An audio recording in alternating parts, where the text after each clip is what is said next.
One of the things I love to do, but I'm actually not very good at, is building things. Ever since I was a kid, I always loved to find scrap wood or different things like that and try to put things together and make something.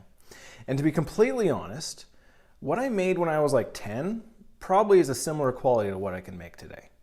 As much as I wish I would be a great master builder or I could figure out how to do all those kind of things really, really well, it's just not in my skill set. Now, I know some of you can't relate to that because you are fantastic at it. You know, you measure twice, maybe even 3 times before you cut. Sometimes I don't even measure before I cut. And the problem is that when you don't really do things right, we don't start right, they don't end very well either. And it's hard to kind of make those corrections as you go along. So if you start with not measuring, chances are whatever you end up with isn't going to look the way it's supposed to. And it's the same way with our lives. If we start making bad choices and we don't really try to correct them, we're going to keep making bad choices. And sometimes even your corrections, if you don't deal with those bad choices, won't be the fixes you need. Sometimes you just need to start over. And that's what this series is really all about, starting over. Because we've all been given an opportunity to have a next normal. Whatever we've done in our lives, whatever we've experienced, it doesn't have to be what defines us. In fact, that's what a relationship with Jesus is all about. New opportunity, being made new. And as we've gone through about 3 months of social isolation, 3 months of distancing, 3 months of fear, 3 months of change, we are faced with the opportunity of going, what is it going to look like when we come out of this? When we move through this as a community, as people, as individuals, as a country, what is it going to look like to live a normal life? What is your next normal? And so as much as we talked about last week, you have choices you can make. You can choose, do you keep certain things or do you get rid of them? Do you continue on in certain patterns of your life? Do you make big changes about how you worked or how you lived or how you ate? Or you just keep going?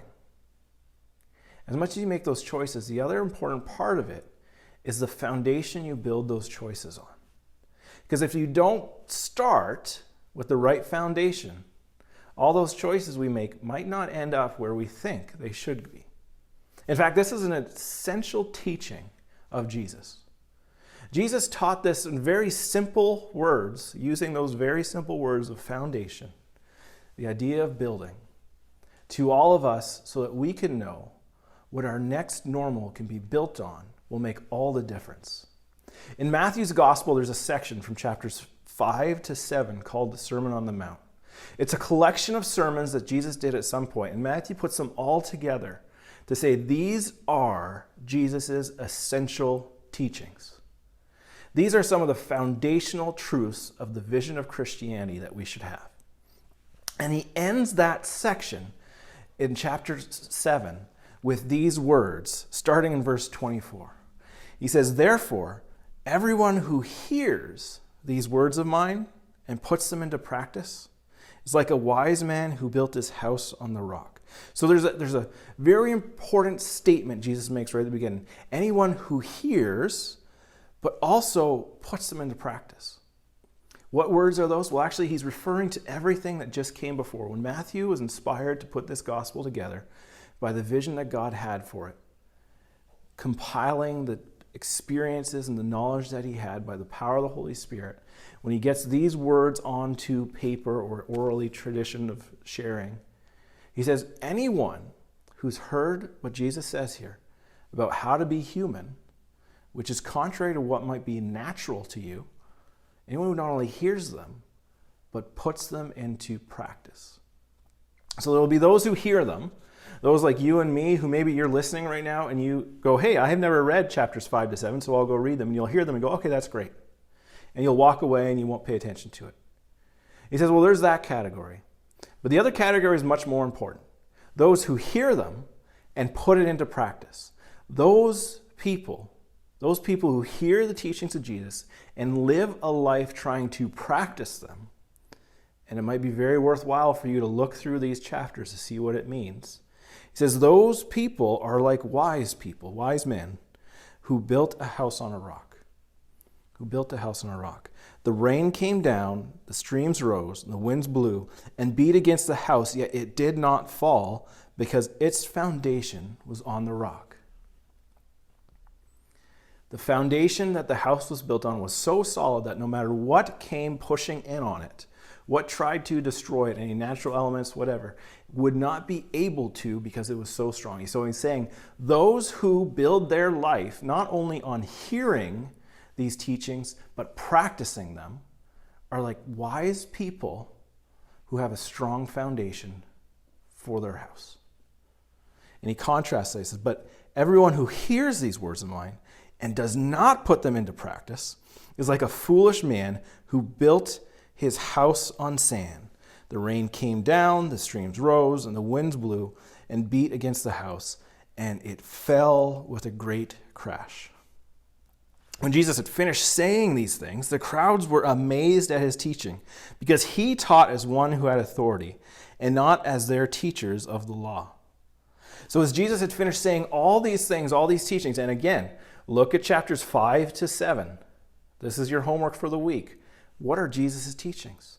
What are his teachings that he says, if you put these into practice, your life has a firm foundation. But if you don't, guess what? It's going to be like sand and it's going to crumble. He puts this important contrast into place because for a lot of us, maybe you've gone to church for a while, maybe church is all new, but you may have heard some of these teachings. You may have had someone say things like, you need to love your enemy. Or, blessed are those who mourn, for they will be comforted. Or let your yes be yes and your no be no. So you may have heard these things, but maybe you haven't been living it. And he says if you've heard them and you haven't lived it, guess what? As your life goes on, there are going to be storms that crash in on you. There are going to be things that happen. There are going to be COVID-19.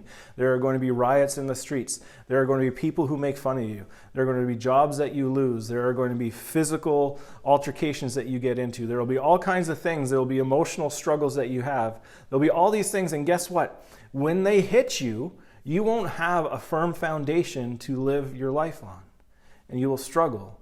And then you go, God, why me?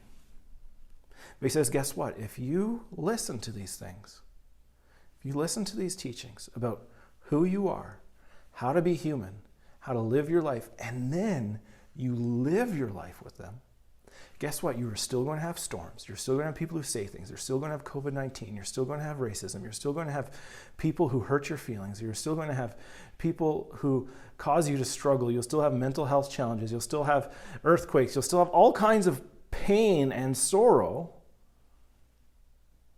But you'll have a firm foundation that your life is built on. And because of that, you'll be able to stand through the storms. We all go through storms. We all have struggle. Some of us much worse than others. As we've seen the news over the weeks, we've seen how people have systematically oppressed people, and now people are just, again, fed up of it. And hopefully we're going to make some big changes because of it. We know that their struggle has been greater than maybe what mine has or maybe what yours has. And that people who are of color, people who are being discriminated against, have a good reason to be upset about it. But the truth of what Jesus says stands for everybody. Build your life on not just hearing his teaching, but living it out, doing it. Because as you go through that struggle, as you go through those storms, you can step out of it stronger than you imagined. Your house doesn't have to fall down. You can be firm. You can live through it. You can experience life in all of its fullness like Jesus promises. But it starts with the foundation. So as we talked about last week, for those of you who listened online, as we talked about, hey, you're going to come through this period of time where you're going to be able to choose some of the things that go into your life. You're going to be able to say, hey, maybe I don't want to start doing this anymore, or maybe I want to give this up, or we want to keep doing this. Those things are important, and we need to take inventory. But first, we need to build our lives on a foundation, not just on hearing from Jesus, but on practicing what he preached. When we choose just to hear words and not practice them, we are just like people who built a house on sand. It will fall down.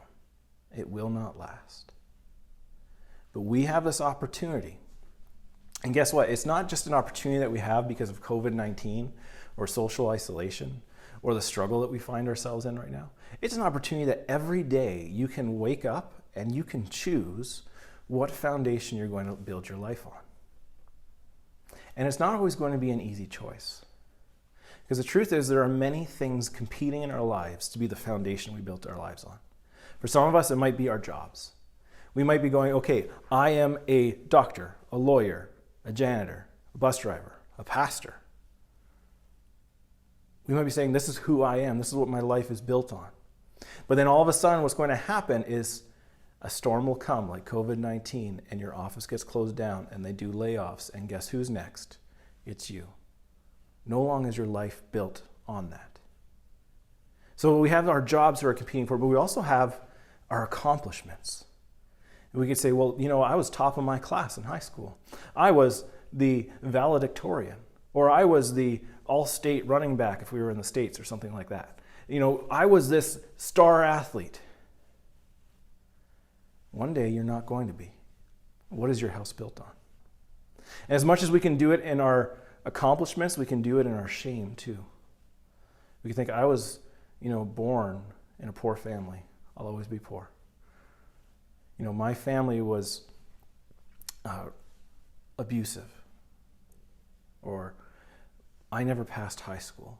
Or I've never had a job longer than 3 months. Or I can't read. Or. And we say, well, our lives are built on these things. But no, they don't have to be. No, they should not be. They should not be built on our jobs, on our accomplishments, on our shame or our struggles. They shouldn't be built on our family as much as we love our families. You need to build your life on something permanent. Jesus' life, his teachings, and our practice of them. We are all invited to have this firm foundation. And as much as we love those things, and maybe there's some good things, maybe there's some bad things we've been building our life on, building that foundation on, we have to choose what's best. And ultimately what's best, what is going to keep us standing when storms come in, is building a foundation on hearing Jesus and practicing what he says. Anything less than that will crumble at some point. So what is the competing foundation in your life? What is the thing or things or persons or experiences that you're holding on to saying, this is what my life is built on? Maybe it's something your parents said to you that was wrong. Maybe they said you were worthless. Maybe they said nobody loved you. Maybe it was from that first breakup you had and you thought, well, nobody will ever love me again. Or maybe it's from those achievements you had thinking, I'm the smartest person there ever was. Or maybe it's from that job. Or maybe it's from your serious struggle with your emotions. Or maybe it's from the reality that you've had something horrible happen to you in your life. You've been abused. You've been hated.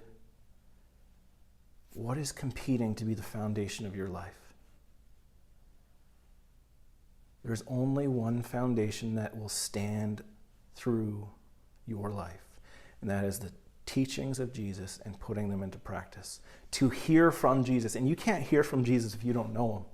You might be able to read it, but you don't know him. You need to know him, hear him, and practice what he has preached. So what are those competing foundations in your life? You need to ruthlessly eliminate them. I'm not saying if, like, hey, I built my life on my family to get rid of your family. That's not what I'm saying. But I'm saying put it in its rightful place. It's not the foundation. Jesus is. So you need to move that out and put Jesus where he belongs. His life, his teachings, and your practice of it.